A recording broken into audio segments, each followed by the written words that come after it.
Aujourd'hui, c'était l'Assemblée générale ordinaire de la Fédération sénégalaise de football, qui est une réunion statutaire et qu'on préparait depuis quelque temps.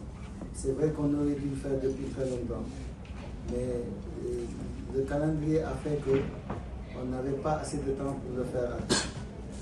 Mais c'est une exigence quand même statutaire et il était important qu'on le fasse avant d'aller à la Coupe du Monde. Et c'est l'occasion pour moi de remercier tous les délégués, mais surtout remercier aussi l'administration fédérale et le secrétaire général pour la parfaite organisation de cette assemblée. Mais aussi surtout me réjouir de la présence de l'ancien président de la Fédération sénégalaise de football, Maître Augustin Senghor, parce que les rapports qui ont été présentés, pour l'essentiel, relèvent de son bilan. Et comme je l'ai dit tout à l'heure, l'administration, c'est une continuité.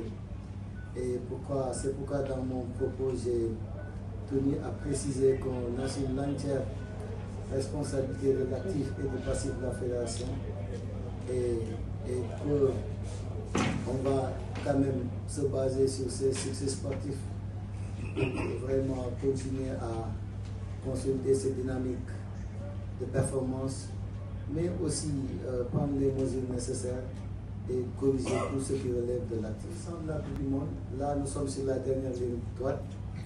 Le calendrier de préparation a été bouclé depuis très longtemps. Nous avons 2 matchs de préparation et ces 2 matchs vont se tenir aux États-Unis. Le premier match sera à Charlotte et le deuxième match à San Antonio. Mais toutes les dispositions ont déjà été prises en relation aussi avec le ministère des Sports, voilà, pour arrêter vraiment le programme de préparation. Un volet sportif sans infrastructure. Et vous savez, la question des infrastructures constitue si je ne me trompe, le 3e pilier de notre programme de gouvernance. Et nous aussi, à notre niveau, on travaille beaucoup là-dessus, avec les programmes de la FIFA. Et je l'ai souligné dans le cadre de notre plan stratégique Smart FSF 2028. Nous avons d'importants projets à réaliser dans un très court terme, notamment le projet de direction du siège de la fédération au niveau du point E, l'hôtel des Lions que nous avons prévu diriger dans l'enceinte du centre technique mais aussi augmenter les capacités d'hébergement de nos centres.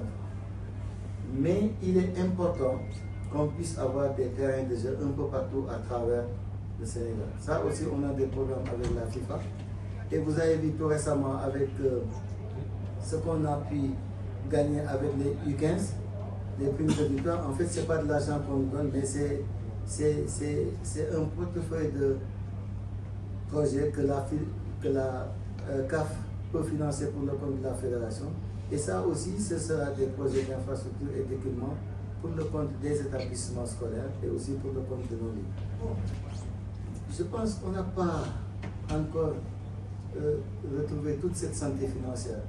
On n'est plus en déficit parce qu'on a eu des primes de victoire et puis aussi on a aussi les subventions de la FIFA pour le compte de la Coupe du Monde. Et sur le plan aussi des fonds propres, je pense qu'on a fait des efforts extraordinaires. Mais vous savez, on a eu un passif aussi. Je l'ai souligné tout à l'heure, c'est pratiquement 3 milliards qu'il fallait couvrir de déficit.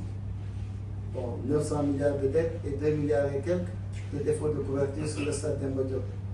Mais quand tu dois couvrir ce passif et faire face aussi à de lourdes charges par rapport aux dépenses des compétitions, on ne peut pas parler encore de stabilité financière au niveau de la fédération.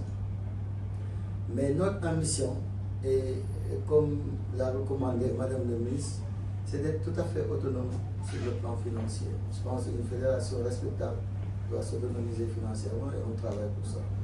Parce que pour parler, par exemple, arbitrage, c'est des centaines de millions. Et fait que nous avons aussi des bons qui 175 millions. Nous avons petit ligue pour le que nous avons fait. Donc peut-être l'appui directement modeste. Mais je sais que Babacar est en train de faire un travail remarquable. Il s'en sort relativement bien.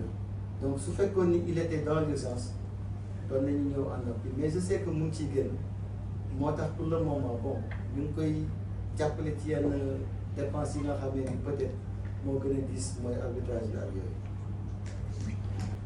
Effectivement on a pris des dispositions ñu nag ambassade ñu nag waa ambassade Sénégal États-Unis déjà def nañ ay réunion foofu ambassadeur bi convoqué na association ressortissants sénégalais yi nekk Amérique ñoom ñëpp dajaloo nañ mobilisé wu nañ bon ambassadeur Sénégal bi nekk Canada moom aussi waxtaan nañ ci bu baax moom moo déplacé wu ñëw ba fekk suñu fii siège fédération et depuis loolu ñu ngi nekk en contact. Je pense que côté boobu mobilisation bi am na c'est vrai que nag deuxième gaynde moom xam nga c'est des professionnels am lu leen remplacer du yoon mais nag comme mbir la moo xam ne dafa dal ci ñun dal ci yeneen réew ah noonu rek lañ koy mën a jàppe mais quand même am na une organisation maintenant ñu ngi xaar peut-être état bi mën a jënd ticket yi rek loolu moo ci des bu ñu fayee ticket yi rek pour ñu mun ko mettre à leur disposition loolu daal mooy li nga xamee ni moo des ci mbir mi.